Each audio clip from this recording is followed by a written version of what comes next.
Saudara Lee, kau datang. Iya. Cepat masuklah. Mulutku penuh pasir. Hari ini udaranya begitu berpasir. Benar sekali. Pasir dan debu menghalangi matahari. Aku hampir tersesat. Tidak ada hari indah. Setiap hari Ya. anginnya berpasir. Cepatlah masuk. Oke. Ayo, kita lanjutkan membahas kedatangan Tuhan kembali. Oke. Kali ini, Kau Tuhan datang. menampakkan diri dalam dua tahap. Dengarkan. Di tahap pertama, dia bekerja diam-diam dalam rupa manusia sebelum terjadinya malapetaka. Dia menjadi daging sebelum terjadinya malapetaka. Di tahap kedua, dia menampakkan diri dengan awan-awan setelah malapetaka. Garis pemisah antara dua tahap ini adalah malapetaka dahsyat itu. Garis pemisahnya malapetaka dahsyat itu. Oh ya, sebelum malapetaka, Tuhan bekerja diam-diam dalam rupa manusia. Apa ada makna khusus di balik itu? Iya. Adakah kaitan malapetaka dengan Tuhan menjadi daging? Apa benar begitu? Bagaimana Kita telah melihat banyak malapetaka. Seperti kemarau dan badai pasir menahun di sini. Bukankah itu kejadian biasa? Dan itu tidak memengaruhi kepercayaan kita. Ya, Iya. bisakah malapetaka memengaruhi pekerjaan Tuhan? Apa Tuhan datang sebelum itu karena takut dampaknya? Tidak mungkin. Bukankah malapetaka berasal dari Tuhan? Betul. Karena semuanya bertanya tentang malapetaka, mari kita bahas apa itu malapetaka. Apa kita perlu membahasnya? Benar. Semua orang tahu apa itu malapetaka. Anak kecil pun tahu. Iya, seperti gempa bumi, banjir, dan gunung meletus. Wabah kelaparan. Peperangan. Semua itu malapetaka. Iya. Sekarang malapetaka ini lebih sering terjadi. Katamu Tuhan telah kembali sebelum itu, tetapi tak ada yang melihatnya. Apa malapetaka yang kau maksud berbeda dari semua ini? Selain malapetaka ini, adakah malapetaka lain yang lebih besar? Apa penafsiranmu tentang malapetaka berbeda dengan kami? Kau benar. Memang sangat berbeda. Bedanya dari mana? Bagaimana Bagaimana perbedaannya? Semua malapetaka yang kalian bicarakan adalah bencana alam. Bencana alam. Itu berbeda dari malapetaka yang dibicarakan dalam kedatangan Tuhan yang berinkarnasi sebelum terjadinya malapetaka. Apa perbedaannya? Peristiwa seperti gempa bumi, banjir, kemarau, kelaparan, peperangan, dan bahkan wabah, semua itu adalah bencana alam yang telah terjadi sejak umat manusia ada. Malapetaka yang Tuhan maksud adalah kesengsaraan besar dalam Matius 24 ayat 21. Karena kemudian akan ada kesengsaraan besar seperti yang belum pernah ada sejak permulaan dunia hingga saat ini dan tidak akan pernah terjadi lagi. Kesengsaraan di sini mengacu pada malapetaka. Malapetaka dahsyat ini sama sekali bukan bencana alam yang kalian pikirkan. Oh ya, bukankah malapetaka dahsyat itu seperti gempa atau perang? Iya benar. Menurutku itu malapetaka yang sangat besar. Iya, malapetaka yang sangat besar. Kalian pikir itu malapetaka yang sangat besar? Tentu Iya. saja. Itu jauh lebih kecil dari malapetaka yang Tuhan bicarakan. Ada yang Ada yang kecil. lebih besar dari itu. Semua itu hanyalah bencana alam. Kalau begitu, cepat beritahu kami apa perbedaan dari kedua hal tersebut. Benar. Bencana alam hanya berdampak pada orang-orang di area sekitarnya. Setelah bencana berlalu, orang-orang bisa kembali ke kehidupan sebelumnya. Atau jika mereka pergi ke tempat di mana tidak ada bencana, mereka bisa hidup seperti sebelumnya. Bukankah manusia telah bertahan hingga sekarang di planet ini di mana bencana alam terus terjadi? Jadi, meski tidak pernah jauh dari manusia, bencana alam tidak pernah memengaruhi kelangsungan hidup manusia. Itu benar. Namun malapetaka dahsyat itu berbeda. Pertama, dari Alkitab kita tahu bahwa malapetaka dahsyat belum pernah terjadi sejak awal mula dunia hingga sekarang. Jadi jelas, itu bukan bencana alam yang biasa kita bicarakan. Selain itu, bencana alam tidak memengaruhi kelangsungan hidup umat manusia. Malapetaka dahsyat ini berbeda. Ini akan menentukan kelangsungan hidup manusia. Dan kelangsungan hidup manusia berkaitan erat dengan kelangsungan hidup bumi. Selama bumi ada, manusia bisa bertahan. Jika bumi musnah, maka manusia kehilangan rumah untuk dihuni dan kemudian akan mengalami kepunahan. Jadi, kelangsungan hidup bumi secara langsung menentukan apakah manusia bisa terus bertahan hidup. Kelangsungan hidup bumi. Makin banyak kau bicara, makin aku bingung. Apa hubungannya kelangsungan hidup bumi dengan malapetaka dahsyat? Apa kaitannya dengan Tuhan yang bekerja diam-diam kali ini? Apa kaitannya? Kaitannya. Sabar, mari kita bahas ini pelan-pelan. semua pekerjaan Tuhan adalah misteri. Tidak bisa dijelaskan dalam 1-2 kalimat. Jika memahami malapetaka dahsyat, kalian akan mengerti mengapa Tuhan datang dan bekerja diam-diam sebelum itu terjadi. Kalau begitu, jelaskan. Apa tumpuan umat manusia untuk berkembang biak di dunia ini dan untuk hidup seperti ini dari generasi ke generasi? Apa? Kita kesampingkan dahulu kedaulatan serta perbekalan Tuhan. Dan mari kita bahas bumi, rumah yang menjadi tumpuan manusia untuk bertahan hidup. Rumah ini menyediakan lingkungan berkelanjutan yang dibutuhkan manusia untuk bertahan hidup. Contohnya, sinar matahari, udara, air, tanah, makanan, dan berbagai materi yang dibutuhkan manusia untuk hidup. Bagi manusia, berbagai materi yang disediakan bumi untuk mereka itu tidak terbatas dan tidak ada habisnya. Selama bumi ada, manusia tidak perlu mengkhawatirkan kelangsungan hidupnya. Jadi, manusia tanpa sadar menganggap bumi sebagai ibu mereka dan menyebutnya Ibu Pertiwi. Ya, Ibu Pertiwi.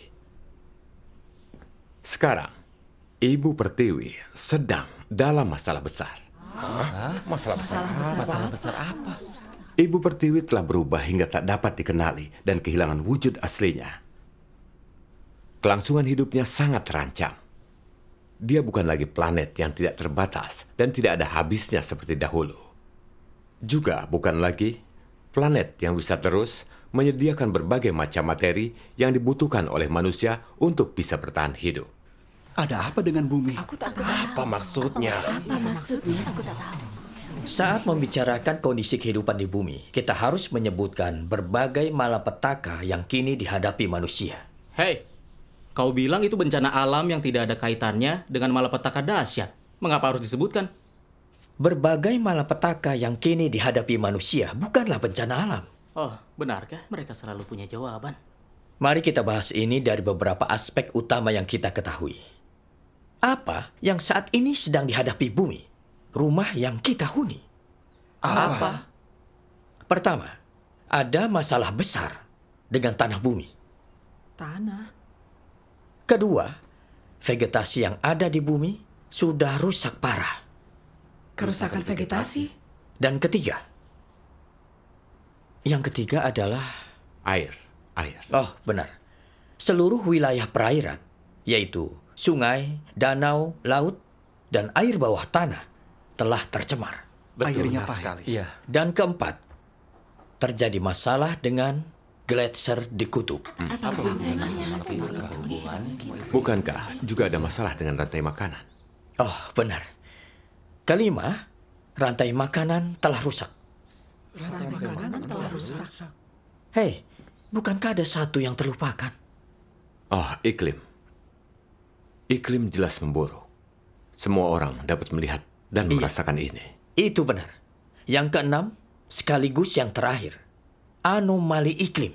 Apa anomali iklim termasuk malapetaka dahsyat? Itu sering dibahas di berita. Mengapa mereka menyebutkan ini saat berkhotbah? Bukankah mereka keluar dari Jadi yang toko? Hei. mana? Bukankah semua ini adalah kejadian alami? Apa bedanya semua ini dari bencana alam? Benar. Apa semua ini malapetaka dahsyat? Iya, benar sekali. Semua itu bencana. Saudara-saudari, ini adalah persoalan serius. Mari tenangkan hati kita. Topik ini berkaitan dengan malapetaka dahsyat yang kita persekutukan hari ini. Cepat beritahu kami. Kita mulai dengan membahas masalah pertama yang dihadapi bumi.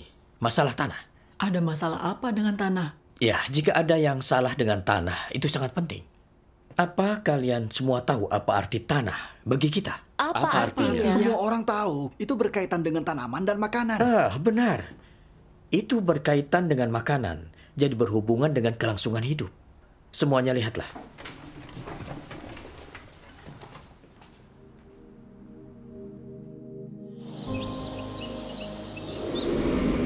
Saat ini, sebagian besar tanah di bumi sedang berubah menjadi pasir, terdegradasi, dan mengalami pembunuhan.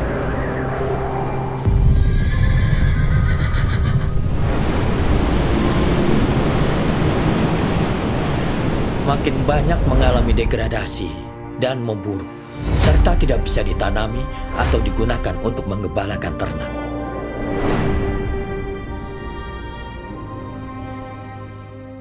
Sekarang, 1/4 daratan yang ada di bumi telah menjadi gurun. Itu setara dengan total area Rusia, Kanada, dan Tiongkok. 3 negara terbesar di dunia. Coba bayangkan. Astaga. Area seluas itu. Tahukah kalian, butuh berapa lama untuk membentuk 1 cm tanah? Berapa lama? Katanya, lebih dari 1000 tahun. 1000 tahun? Astaga, siapa yang bisa hidup selama itu? Kini sangat sulit untuk memulihkan tanah yang sudah terdegradasi. Dan juga, situasi ini terus semakin memburuk. Karena manusia terus saja mengeksploitasi dan menanami lahan secara berlebihan. Iya. Jadi, dinilai dari situasi saat ini, penggurunan dan degradasi tanah bukan hanya tidak akan berhenti, melainkan akan ada akibat lain yang lebih mengerikan. Apa akibatnya? Area tanah bumi yang menjadi pasir terdegradasi dan mengalami penggurunan akan terus meluas. Terus meluas. Yang lebih parah, degradasi ini tidak bisa dipulihkan. Tak bisa dipulihkan. Seperti itu. Apa maksudnya itu? Tidak bisa dikembalikan atau diperbaiki. Astaga. Tidak bisa dikembalikan seperti sebelumnya. Jadi bagaimana dengan manusia yang tinggal di tanah ini? Dalam waktu dekat, mereka akan mati kelaparan karena kekurangan makanan. Mati kelaparan. Oh, astaga. Itu mengerikan sekali. Benarkah? Kalau ini, aku percaya. Kalian tahu kan, kita sudah lama mengalami kemarau. Badai pasir sudah menjadi hal biasa sekarang. Bahkan Beijing akan segera tertutup pasir. Iya. Kelaparan bisa terjadi kapan saja. Berapa banyak dari kita yang memiliki cadangan biji-bijian? Kita tidak menyimpan banyak makanan. Hanya cukup untuk bertahan hidup. Itu benar. Iya, itu benar sekali. Benar. Tanah bumi menjadi pasir, terdegradasi, mengalami penggurunan. Itu tidak bisa dipulihkan. Bagi bumi maupun bagi kita sebagai manusia, ini adalah malapetaka yang dahsyat. Dan belum pernah terjadi sebelumnya. Coba jawab, bisakah ini disebut malapetaka dahsyat? Entahlah, Ini mengerikan. Benar-benar malapetaka dahsyat. Bukankah ini berbeda dari bencana alam? Iya. Paling parah, bencana alam hanya bisa merenggut nyawa sebagian populasi. Sedangkan malapetaka dahsyat bisa memusnahkan bumi dan merenggut nyawa setiap manusia. Katakan padaku, bukankah malapetaka ini besar? Iya, sangat besar. Kami tidak tahu. Mereka ada benarnya. Bagaimana? Aku tak bisa meyakinkanmu, tetapi orang lain bisa. Sudah mulai yakin. Sudahlah, Malapetaka mereka belum dahsyat selesai berupa bicara. penggurunan tanah cukup mengancam kelangsungan hidup 1 miliar orang di seluruh dunia dan membuat mereka terancam musnah dalam waktu dekat.